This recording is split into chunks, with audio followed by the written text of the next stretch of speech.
أعوذ بالله من الشيطان الرجيم. بسم الله الرحمن الرحيم. إذا السماء انشقت وأذنت لربها وحقت وإذا الأرض مدت وألقت ما فيها وتخلت وأذنت لربها وحقت يا أيها الإنسان إنك كادح إلى ربك قدحا فملاقيه فأما من أوتي كتابه بيمينه فسوف يحاسب حسابا يسيرا وينقلب إلى أهله مسرورا وأما من أوتي كتابه وراء ظهره فسوف يدعو ثبورا صدق اللہ العظیم. محترم بزرگوں اور دوستوں، دینی اور ایمانی بھائیوں، اللہ رب العزت کا شکر ہے، اس کا کرم ہے کہ اس نے ہمیں نماز عشاء کے ساتھ ساتھ درس قرآن میں بیٹھنے کی بھی توفیق عطا فرمائی. حضرات، آج درس قرآن میں سورہ انشقاق مکیہ کی تلاوت کی گئی ہے. یہ سورت ہمارے درس قرآن جب سے ہم نے شروع کیا، مختلف صورتوں کو لیتے ہوئے آگے بڑھتے بڑھتے آج الحمدللہ ثم الحمدللہ اما پارہ مکمل ہونے کے قریب پہنچ گئے ہیں. یعنی کہ اس کو 2 پارٹ میں انشاءاللہ کریں گے، اس ہفتے اور آئندہ ہفتے،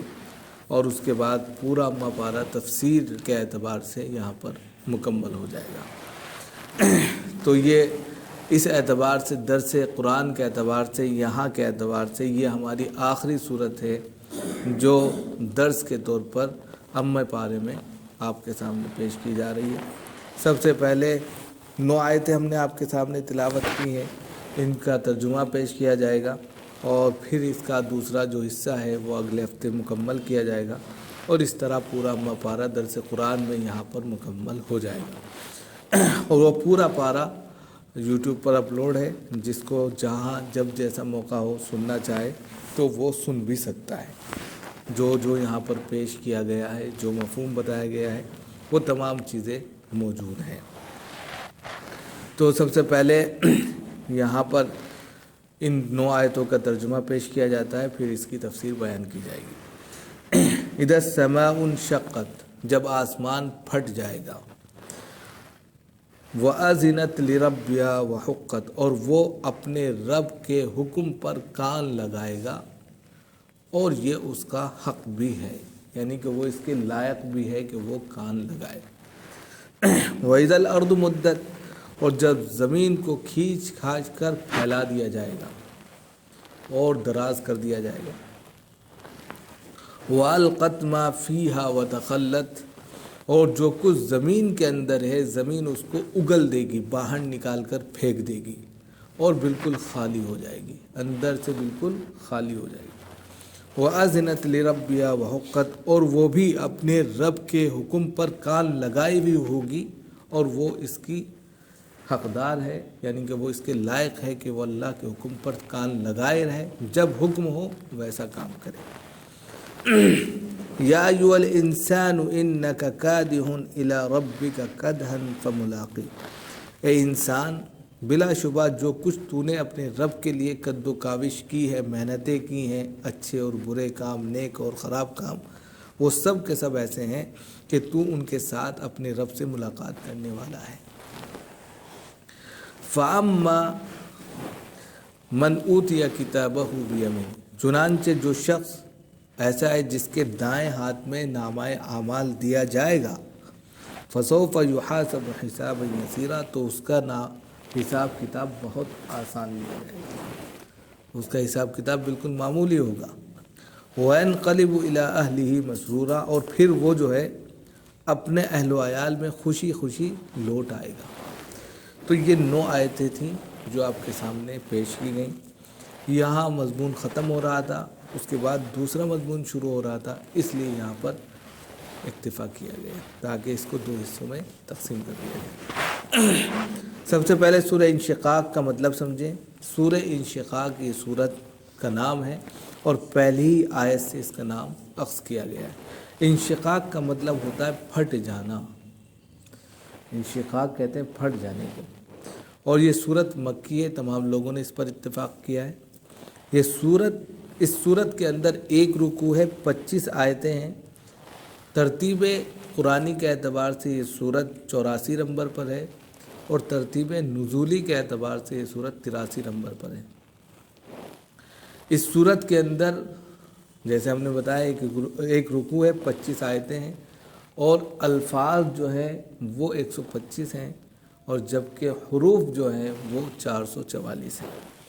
اس طریقے سے یہ سورت مکمل ہوتی ہے اپنے الفابیٹ کے اعتبار سے۔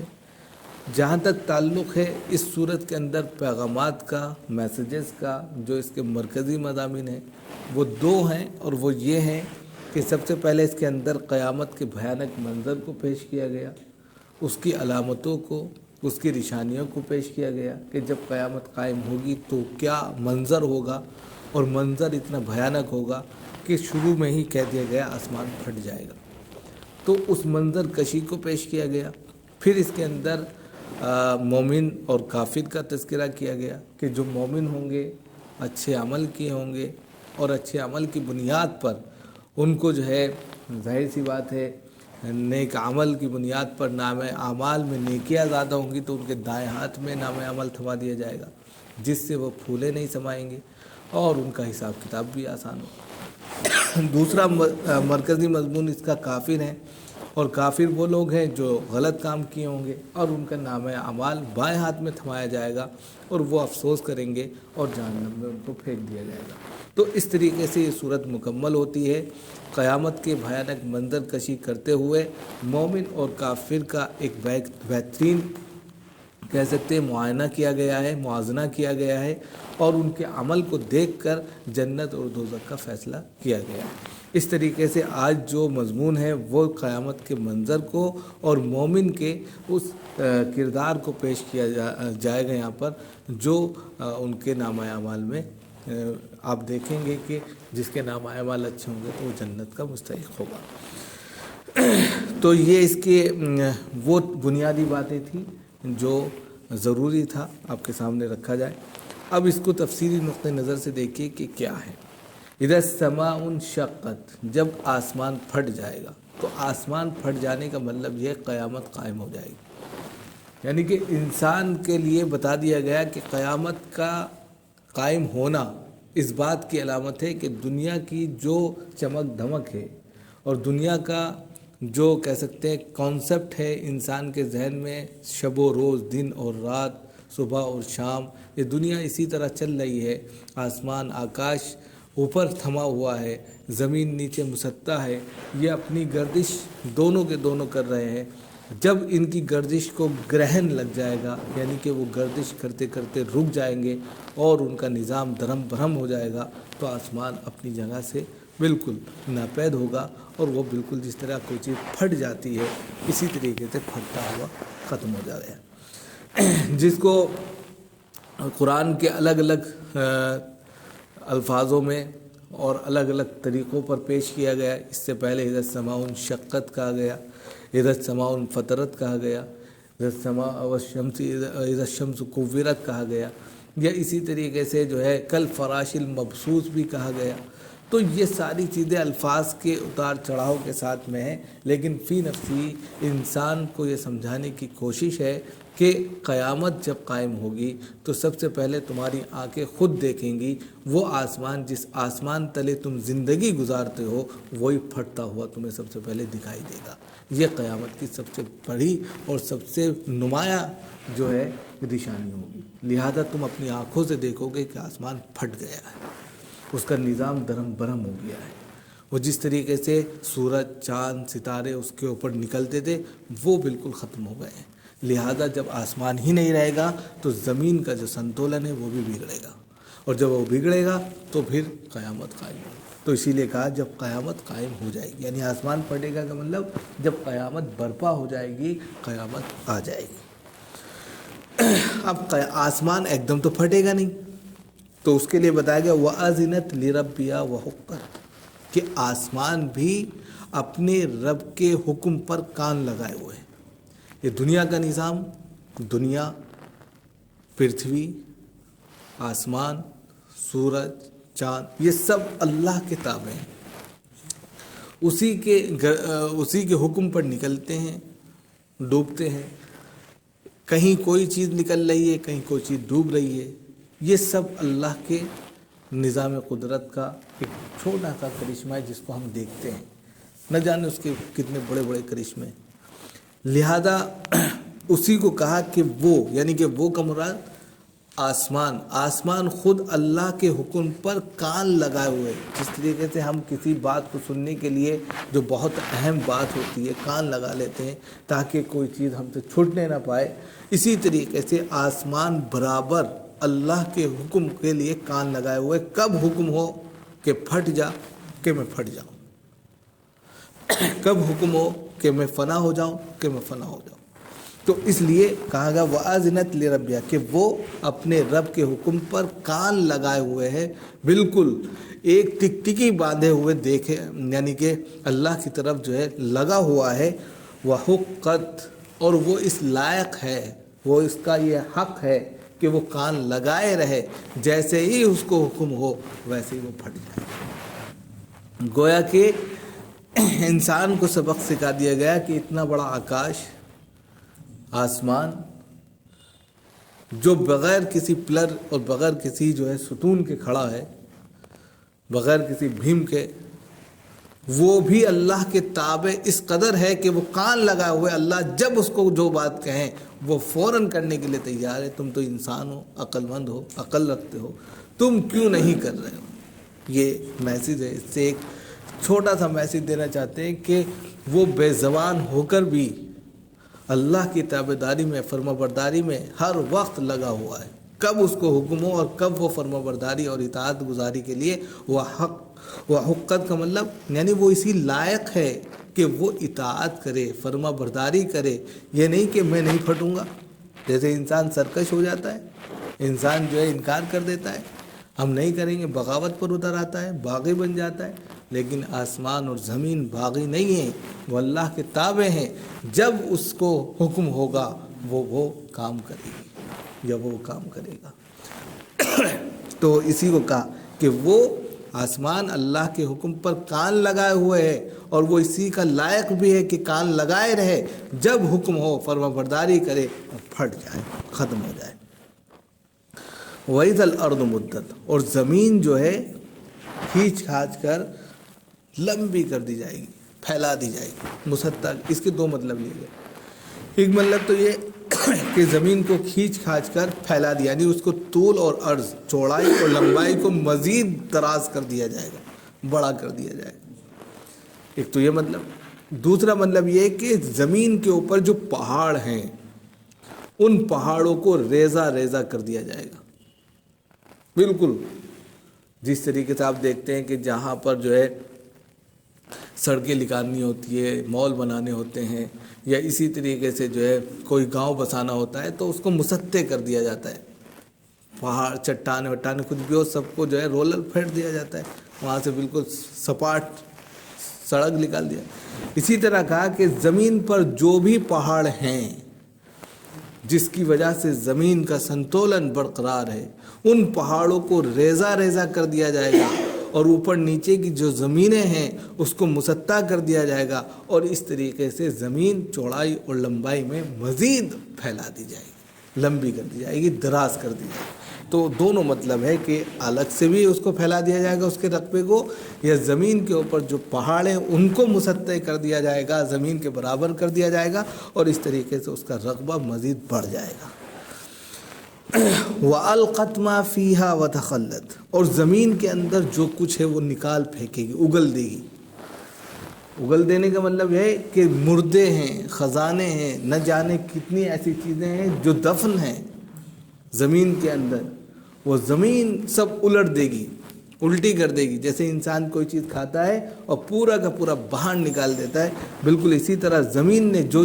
چیزیں کھائی ہیں، وہ جو چیزیں نگلی ہیں، اور جو اس نے اپنے اندر خزانہ بنا رکھا ہے اور جو دفینہ اس کے اندر ہے، سب باہر نکال کر پھینک دے گی. وہ تخلت، اور بالکل خالی ہو جائے گی، اندر کوئی چیز باقی نہیں رکھے گی، سب لوٹ دے گی. جس طریقے سے کوئی چیز آپ نے دفن کی اور وہ ایک دم سے کوئی زلزلہ آئے یا کوئی چیز آئے پلٹ جائے پھٹ جائے تو وہ باہر آ جاتی ہے. تو اسی طریقے سے زمین کے اندر جو بھی مدفون ہیں، یعنی جتنے بھی انسان اس دنیا سے چلے گئے، وہ بھی اس سے مراد ہیں کہ وہ دفن کیے ہوئے حضرات خود بخود زمین باہر نکال کر پھینک دے گی. اس کے علاوہ زمین کے اندر بے شمار خزانے ہیں، ان خزانوں کو بھی باہر کر دے گی. سونا، چاندی، پیتل، تانبا، کوئلہ، سب کچھ باہر کر دے گی. وہ تخلت، اور بالکل اندر سے فری ہو جائے گی، خالی ہو جائے گی. اور یہ خالی ہونے کے ساتھ ساتھ کہا گیا وہ اذنت لربها وحقت، اور وہ بھی یعنی زمین بھی اللہ کے حکم پر کان لگائے ہوئے ہے، اور یہ اس کا حق ہے، یعنی کہ وہ اس لائق ہے کہ وہ کان لگائے رہے کہ جب اللہ کی طرف سے حکم ہو، سور پھونکا جائے کہ بس زمین اپنے اندر کے خزانوں کو باہر کر دے، اور وہ فرما برداری اور اطاعت گزاری میں اسی کی طرف لگی ہوئی ہے.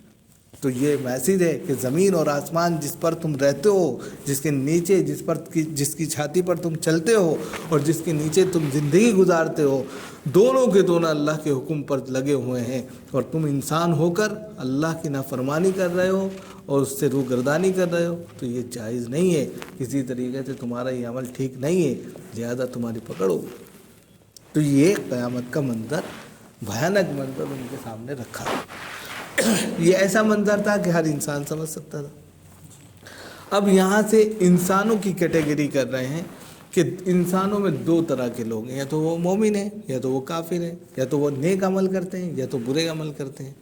کافر اور مومن، یہاں پر جو بات کہی گئی ہے یا ایھا الانسان کے اندر دونوں کو لیا گیا ہے، کامن جنس لیا گیا ہے، چاہے وہ کافر ہو چاہے وہ مسلم ہو، دونوں کو لے کر ایک بات کہی گئی ہے. اور پھر اس کے بعد میں کافر اور مسلم کا ایک کانسیپٹ پیش کیا گیا. یا ایھا الانسان انک کادح الی ربک قدحا فملاقیہ، اے انسان، بلا شبہ جو کچھ بھی تو اپنے رب کے لیے قد و کاوش محنت کرتا ہے. اب اے انسان سے مراد یہاں پر جنس ہے، چاہے وہ مسلمان ہو انسان، چاہے وہ کافر ہو انسان، کوئی بھی ہو، بحیثیت انسان کسی بھی ذات برادری کا ہو، اگر وہ اللہ کے لیے، مسلمان ہے تو وہ اللہ کہے گا، مسلمان نہیں ہے تو وہ ایشور کہے گا. اللہ یا ایشور یا گوڈ یا بھگوان یا پرماتما کسی کے لیے بھی نیک عمل کر رہا ہے، پن کے کام کر رہا ہے، نیکی کے کام کر رہا ہے. مسلمان ہیں عبادت کر رہے ہیں، خیرات کر رہے ہیں، غیر مسلم ہیں پن کے کام کر رہے ہیں، دوسروں کو بھنڈارا چلا رہے ہیں، کھلا رہے ہیں، پلا رہے ہیں، لٹا رہے ہیں. جو بھی نیک عمل کر رہا ہے اور اس میں قد و کاوش، قدحن کہتے ہیں محنت و مشقت کرنے کو، ریاضت کو، جو بھی وہ اللہ کی خوشنودی حاصل کرنے کے لیے بحیثیت انسان عمل کر رہا ہے، اس کا بدلہ اس کو دیا جائے گا فملاقی، کہ وہ اپنے رب سے ملاقات کرنے والا ہے. اب اس نے ایک انسان ہے، بحیثیت مومن ہے، نیک عمل کیے، تو اس کا بدلہ آگے کی آیت میں. ایک انسان بحیثیت انسان ہے لیکن وہ مومن نہیں ہے لیکن نیک عمل کرتا ہے، تو اس کا بدلہ اسی دنیا میں دے دیا جائے گا، آخرت میں اس کا بدلہ نہیں رکھا جائے گا. تو اسی کو کہا کہ جو بھی انسان ہے اور اس نے اپنے رب کے لیے محنت کی ہے، قد و کاوش کی ہے، تو وہ اپنے رب سے اس حال میں ملاقات کرنے والا ہے. فَأَمَّا مَنْ أُوتِيَ كِتَابَهُ بِيَمِينِهِ، کہ اس کے رب یعنی اس نے نیک عمل کیے، مومن ہے، تو اس کا نامہ اعمال اس کے دائیں ہاتھ میں تھما دیا جائے گا. وہ اپنے رب سے اس حال میں ملاقات کرے گا کہ اس کا نامہ اعمال جو ہے، جس کے اندر اس کی نیکیاں لکھی گئی ہیں، جس کے اندر اس کی بدیاں لکھی گئی ہیں، وہ ساری چیزیں جو ہے فَمَن يَعْمَلْ مِثْقَالَ ذَرَّةٍ خَيْرًا يَرَهُ وَمَن يَعْمَلْ مِثْقَالَ ذَرَّةٍ شَرًّا يَرَهُ. دوسری جگہ آتا ہے سورہ زلزال میں کہ اگر اس نے نیکی کی ہے، ذرہ برابر بھی نیکی کی ہے، اس کو بھی وہ اسکرین پر دیکھے گا، اور برائی کی ہے وہ بھی اسکرین پر چل رہی ہے.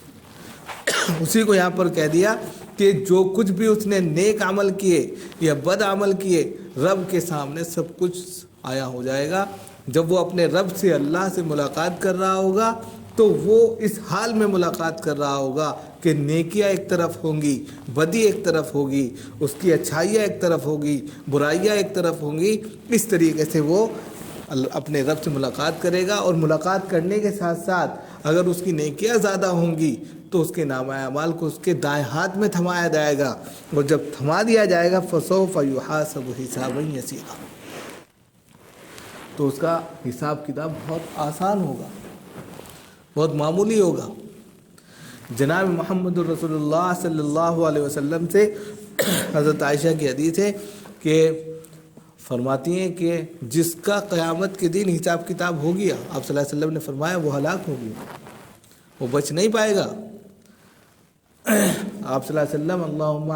حاسبنی حسابا یسیرا اپنی دعاؤں میں اکثر کہا کرتے تھے۔ حضرت عائشہ نے پوچھا بھی، آپ بار بار اس کا مطلب کیا؟ جبکہ یہاں پر کہا جا رہا ہے کہ مومنوں کو جو ہے دائیں ہاتھ میں حساب یعنی کہ نامہ اعمال تھمایا جائے گا، اور ان کا حساب کتاب بھی آسان ہوگا۔ تو مطلب یہ ہے کہ ان کی اچھائیاں اور برائیاں جو ہے دونوں سامنے کر دی جائیں گی، اور پھر سرسری طور پر ان کو بلایا جائے گا اور پھر کہا جائے گا جاؤ جنت۔ جیسے مثال کے طور پہ ایک شخص کسی منتری کا اور کسی جو ہے پردھان منتری کا قریبی ہو، اور کسی پوسٹ کے لیے وہ اپلائی کر رہا ہو، اور فنڈامنٹل یعنی کہ اس کی فارمیلٹی پوری کرنے کے لیے اس سے کہا گیا ہو کہ تم اپنا کام پورا کرو، اب وہ انٹرویو دینے کے لیے جائے اور وہاں جا کر بیٹھے اپنی شکل دکھا کر آ جائے، ٹھیک ہے جاؤ ہو گیا۔ یہ ہوتا ہے دنیا میں۔ اسی طریقے سے اللہ کے مقرب بندے ہوں گے جنہوں نے اللہ کی بھکتی کی ہوگی زندگی بھر اور اپنے آپ کو اللہ والی زندگی میں گزارا ہوگا، تو وہ کل قیامت کے دن اللہ کے دربار میں اللہ کے حضور میں پہنچیں گے، اور بس حساب کتاب کے نام پر یہ ہوگا ٹھیک ہے اب جنت میں جائیے۔ اللہ تعالیٰ یعنی اتنا رحم کا، کرم کا، فضل کا معاملہ فرمائیں گے کہ حساب نہیں لیں گے، اپنے فضل و کرم سے معاف کریں گے اور سیدھے جنت میں پہنچا دیں گے۔ کیونکہ آپ صلی اللہ علیہ وسلم کی حدیث ہے کہ حساب اگر اللہ نے لے لیا تو وہ بچ نہیں پائے گا، ہلاک ہو جائے گا۔ تو اللہ اس سے پتہ چلا اللہ اپنے فضل و کرم سے مومنوں کے ساتھ میں کیا معاملہ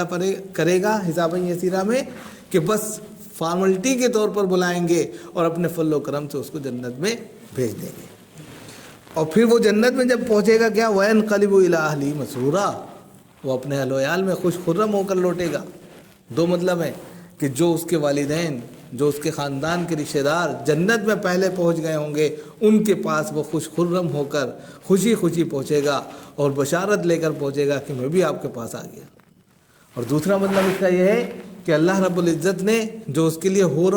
حور عین یعنی کہ جو حوریں رکھی ہیں، جو ولدان یعنی چھوٹے چھوٹے بچے جو اس کی دلچسپی کا سامان بنیں گی جنت کے اندر، وہ ان کی طرف لوٹا دیا جائے گا کہ جاؤ اپنے حوروں کے ساتھ میں کھیلو، اور اپنے ان یعنی کہ دل بہلانے والے بچوں کے ساتھ میں کھیلو جو وہاں پر تمہارے لیے انتظام کیے گئے۔ تو دونوں مطلب ہیں کہ اپنے خاندان کے لوگ جو جنت میں پہنچ گئے ہیں ان کی طرف بھی لوٹا دیا جائے گا خوشی خوشی، یا ان کی طرف لوٹا دیا جائے گا جو اس کے مستحق ہیں، جو حوریں اس کو ملیں گی، جو ولدان جو بچے اس کو دیے جائیں گے ان کی طرف لوٹا دیا جائے گا۔ تو یہ ساری چیزیں کس کے لیے ہیں؟ جو نیک عمل کرتے ہیں، اللہ والی زندگی جیتے ہیں اور اللہ کے بتائے ہوئے طریقے پر زندگی جیتے ہیں، اور رسول اکرم صلی اللہ علیہ وسلم کے فرمان کو اپنے لیے زندگی کا وظیفہ حیات بنا لیتے ہیں، ان کے لیے یہ سارے کہہ سکتے انعامات ہیں۔ اور اس کے بعد جو کافروں کے حق میں جو بات کہی گئی ہے وہ انشاءاللہ اگلے ہفتے آپ کے سامنے پیش کیا جائے گا۔ تو یہاں سے یہ پتہ چلتا ہے کہ ہمیں اپنی تمام مصروفیات اور تمام کہہ سکتے مشغولیات کے باوجود